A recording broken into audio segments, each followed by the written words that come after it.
Hello everyone, my name is Sarah Cahill and welcome to my little corner of the writing universe. Today we are going to be continuing my prep for Camp NaNoWriMo in April, and we are going to be creating my magic system for Abingdon number 2.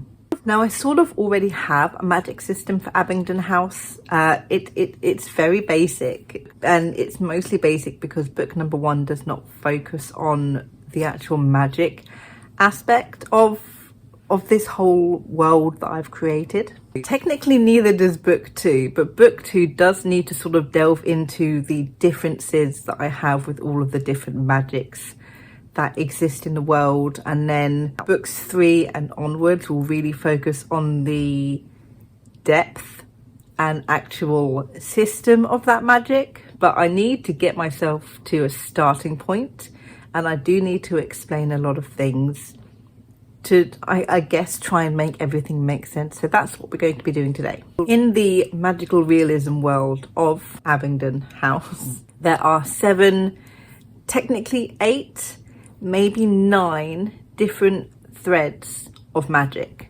that you, as a magic user, that you can learn. There is witch, wizard, warlock, artificer, alchemist, necromancer, and mage.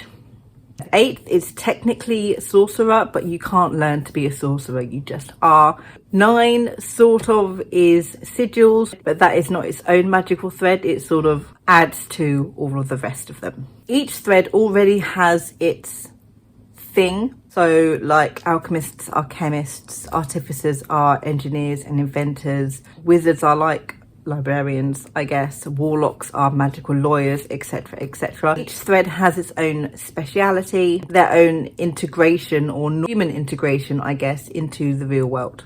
While I might know what all of these different threads do, I don't know specifics, I don't know how they do their magic. The brightness coming behind me right now, oh my gosh. I don't know how they do their magic, I don't know how they call it, I don't know what tools they use, etc, etc. I don't know specifically how this magic affects other people around them, how it affects them, so that's what we're going to be doing. The light is back to normal and the sunshine behind me. So there are 4 things that I always do when I am creating a magic system. There are 4 questions that I always ask myself, and they are as follows. Where does magic come from? Who can use it? What are the limitations, and what is the culture? Answering these 4 very basic questions, I must admit, will give me a not quite basic overview of the magic system that I've created. Depending on how in-depth you can go with all of these questions, you can actually get a very detailed magic system out of it.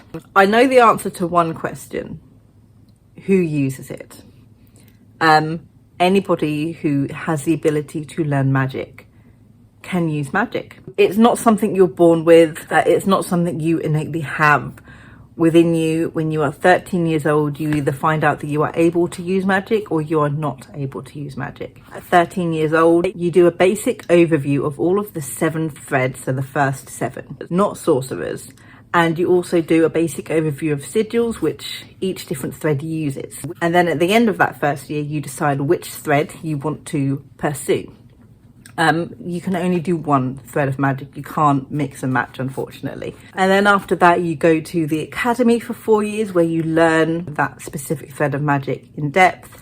And then after those 4 years, when you're 18, you do vocational training, and your vocational training depends on what career you want to do with the magic that you have learned. So for example, witches are more healing magic, they are doctors, nurses. Warlocks can be magical lawyers, they can be anybody who works in an office, works with contracts. So depending on what you want to do with your magic, when you have finished at the academy, you'll do your vocational training, and the length of your vocational training depends entirely on what it is that you want to do. So witches who want to be doctors will have to have a longer vocational training than, say, witches who want to run a cafe and stick potions into drinks and stuff. That's my basic overview. Now I need to decide what needs to be learned in all of these fundamental classes, because that's what Hazel's doing in book 2. She's doing the fundamental classes, and I need to figure out the tools that each of the threads use in order to do their magic, and you know,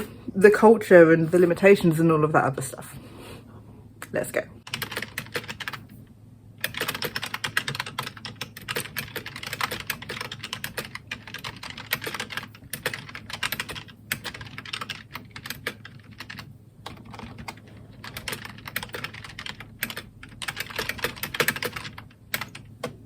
Okay, it seems pretty obvious that if sorcerers are able to naturally use magic without being taught, it must mean that magic comes from, it's not gifted by someone, it's not within a person, it is in the air, it is the energy around them, and then certain people are able to harness this magical energy and use it, and other people can't. So first question done and dusted and answered. Where does magic come from? Magic comes from nature. It is in the world. I don't suppose I need to be any more specific than that. Well, I suppose it depends on what specific type of magic system I do want, whether I want a hard magic system or a soft magic system. A hard magic system is where there are strict specific rules that are explained within the book that the characters cannot deviate from. And a soft magic system is where the magic exists. There are no set rules or regulations that the reader knows about. So Avatar: The Last Airbender, for example, would be a hard magic system. There are a clear set of rules. Earthbenders can move earth, firebenders can bend fire, etc, etc, and only the Avatar can use all four. A soft magic system, I guess, would be something like Harry Potter. It's not quite a soft system. There are some rules to it, but some of those rules don't apply to some people. We don't know what all of the rules are. We just sort of accept the magic system for what it is without understanding all of the rules that might or might not come with it. So these can also be known as rational and non-rational magic systems. So Avatar: The Last Airbender would be a rational magic system. Harry Potter would be a non-rational magic system. So I think the best thing to do would be, the easiest thing for me to do, let's be honest here, would be to have a soft magic system. I don't need to stick all these massive rules and regulations within the book. Like, I don't know how interesting 12-year-olds are going to find that. And to be fair, I don't think magic really needs to have rules and regulations for it to be enjoyable, as long as it makes sense in the way that you have described it and put it in your book. Or as long as, you know, everyone is sort of following the same set of rules without having to explain what those rules are. So we've established where my magic comes from. It comes from the energy around. It could probably also come from various different plants, I guess, if I need to. Does it need to? I suppose it does with witches. And we have established who is able to use the magic. Anybody who has the ability to access the magic. Now I need to figure out, I don't quite need to figure out what the limitations are just yet. I don't know if we're going to be delving too far into that. Although I guess one of the limitations is you can only use 1/3 of magic. What I need to figure out now, going off my 4 questions I set myself, is how all of these different magic users harness this magic. What tools do they use in order to get the effect of the magic that they want? I know of one, I know of wizards. And all wizards will focus their magic through a wooden item. This item can be a staff, it can be a wand. It can also be a bracelet, a ring, a necklace, a brooch, something made of wood. It is a specific wood. I don't know what specific wood it is. I should probably think of what that is actually. But they use this wooden item in order to channel and focus their magic. So now I need everyone else's. Okay, this is where I'm going to need to do a little bit of research, because I don't want all of the threads to use similar things in order to channel the magic, but I don't want it to be really weird or random things either. Oh my god. Okay, let's get some research done on this. and we will be back.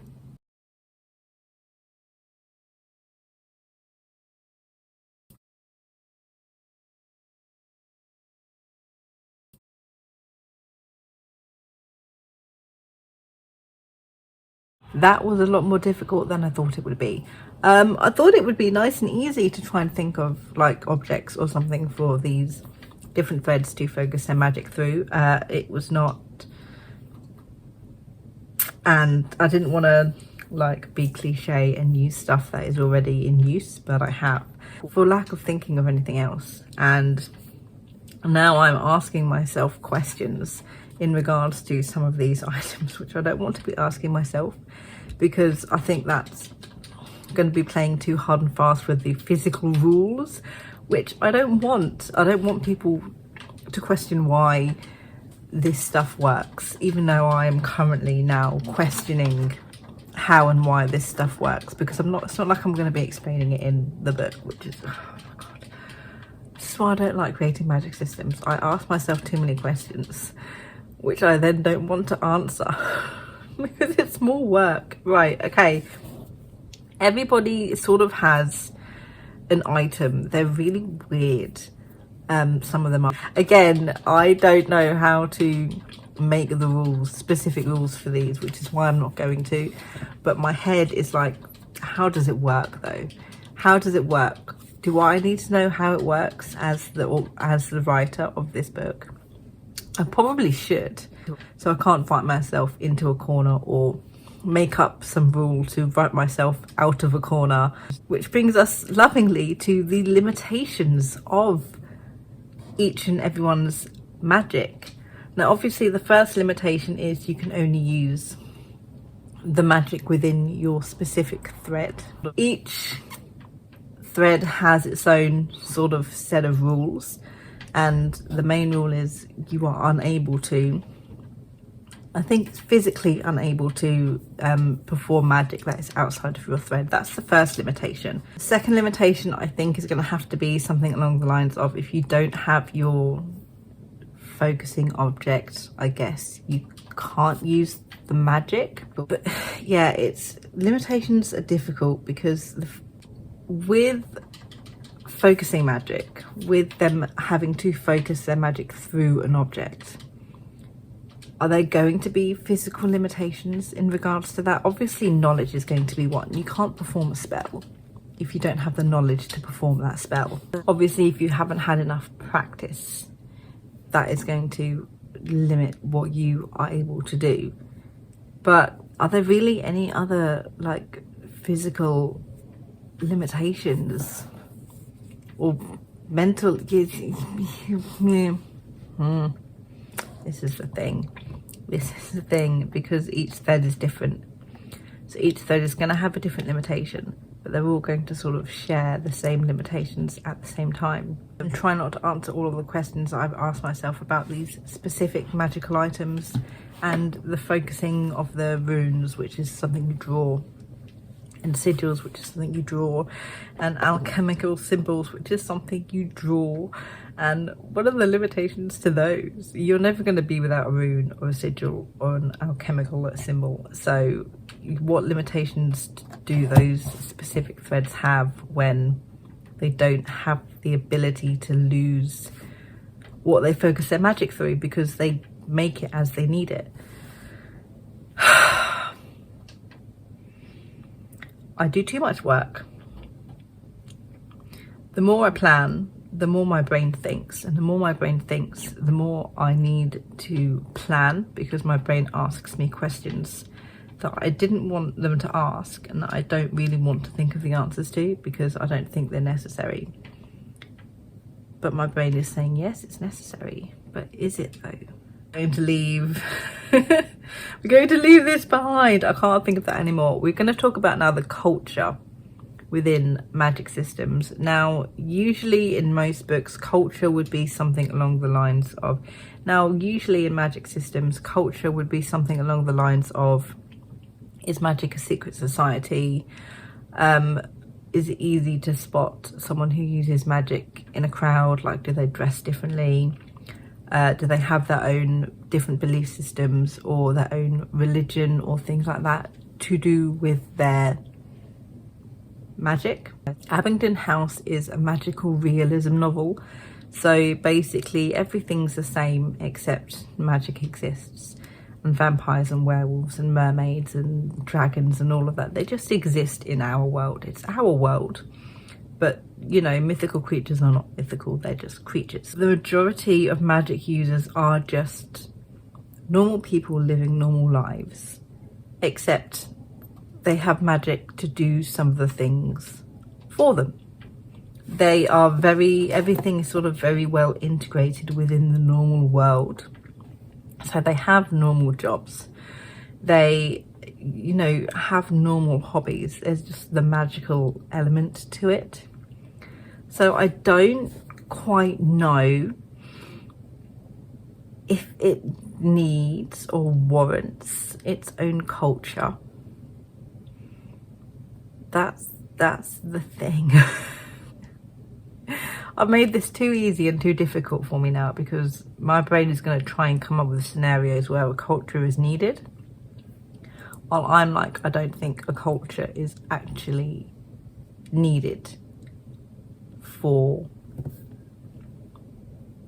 the magic users. At least there are different cultures. Obviously vampires have different cultures, werewolves do, mermaids do.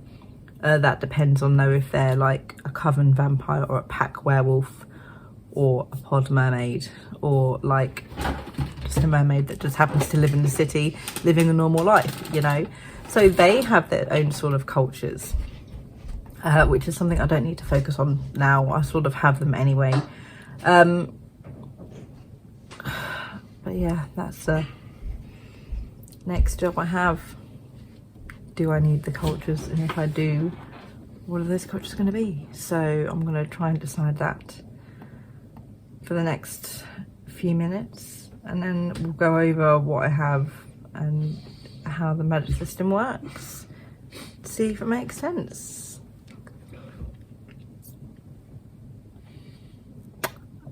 Yeah.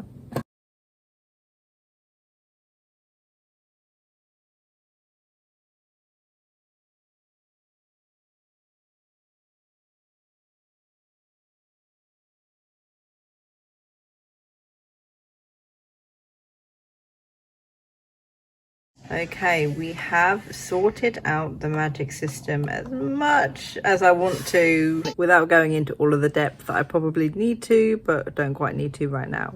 I skipped over most of the limitations. I feel like they don't need to be that specific. They are pretty obvious. Things like if you're feeling tired or you haven't got a lot of energy, if you are ill, or things like that will also sort of affect how your magic is focused, is channeled, and how strong it is when you're using a particular spell. I skipped straight over all of that and instead started trying to figure out what exactly the fundamentals, so that first year of learning, of that first year of being introduced to all of the different threads, would entail, and specifically what each thread works with and how they do their work.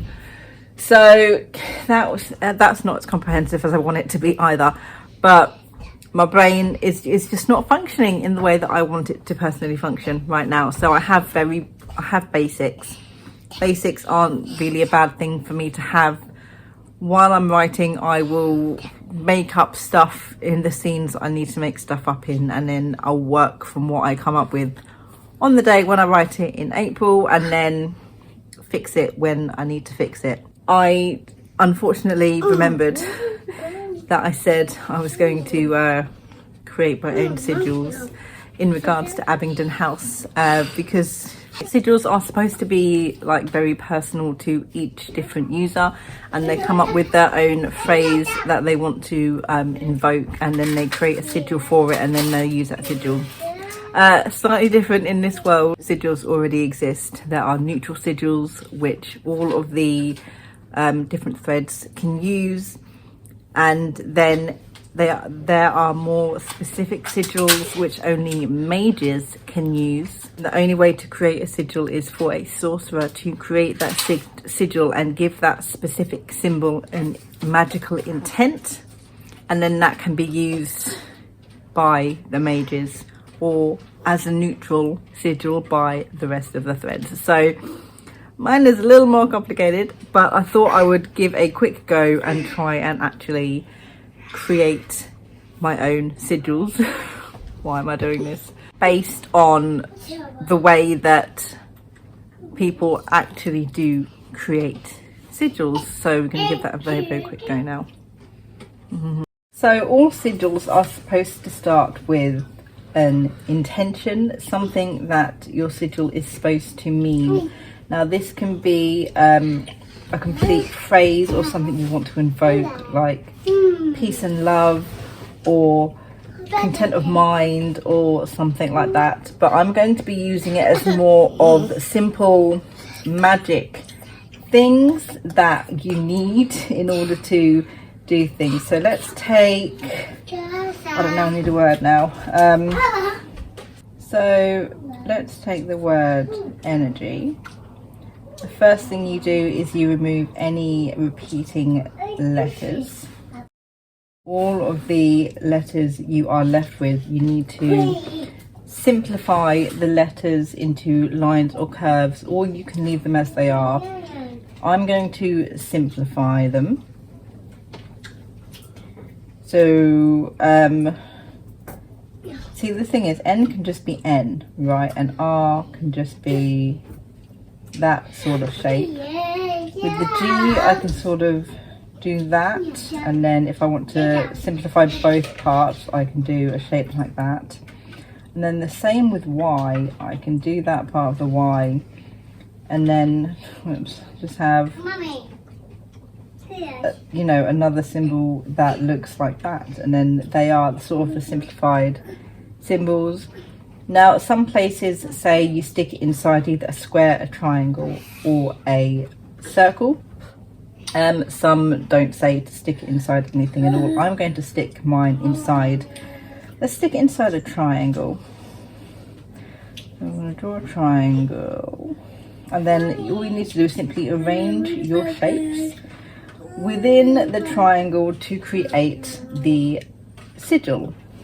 So let's see, let's start with this top one here. We'll do that, and we'll repeat it on the bottom, and we'll do that. So U and U. Let's see, this C shape here, let's put that here. Does that work? That doesn't work, I don't like that. Let's try a circle instead and see if that works better. I didn't like the triangle. Right, so we can do, so if we start with,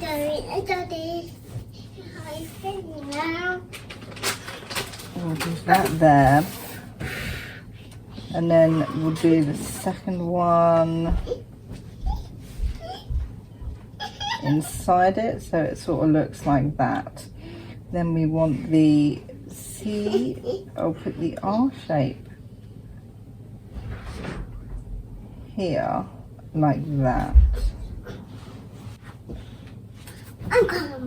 U, the N, which can connect to that, and then the R can go like that, and that would be my sigil for energy. Now that we've done one, let's do a few more.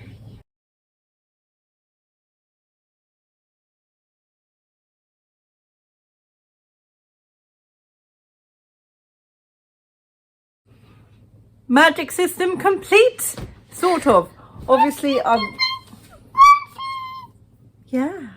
Obviously, I will need to create a few more neutral sigils that need to be taught within book 2. I will need to do some research into things like magical plants and herbs that people use, of you know, how to make inks of crystals and simple spell casting like curses and blessings and all of those sorts of little bits. But the baseline of my personal magic system and how it works, very basically, but that's all I need to do for now, it's fine, is done. And there we go. We have answered the 4 questions plus 1 more. We know where magic comes from. We know who's able to use it. We know how they use it. We know the limitations. We don't know the culture.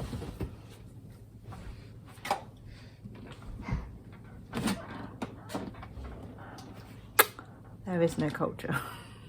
There we go. The culture depends fully on the type of person that it is. There we go. Do I want like witch covens and stuff? Culture is going to be a different one for a different day. That is not something I need to worry about now. So we answered 4 questions out of the 3 that I originally had and the extra one that I thought of. So we 4 out of 5 questions. I don't know what I'm doing anymore. Clearly I don't. So that was me creating a magic system for Abingdon 2 as part of my NaNoWriMo prep for April. Let me know down in the comments below, have you ever created your own magic system? How did you go about it? Thanks so much for watching, and I'll see you in my next video. Good thoughts and happy writing.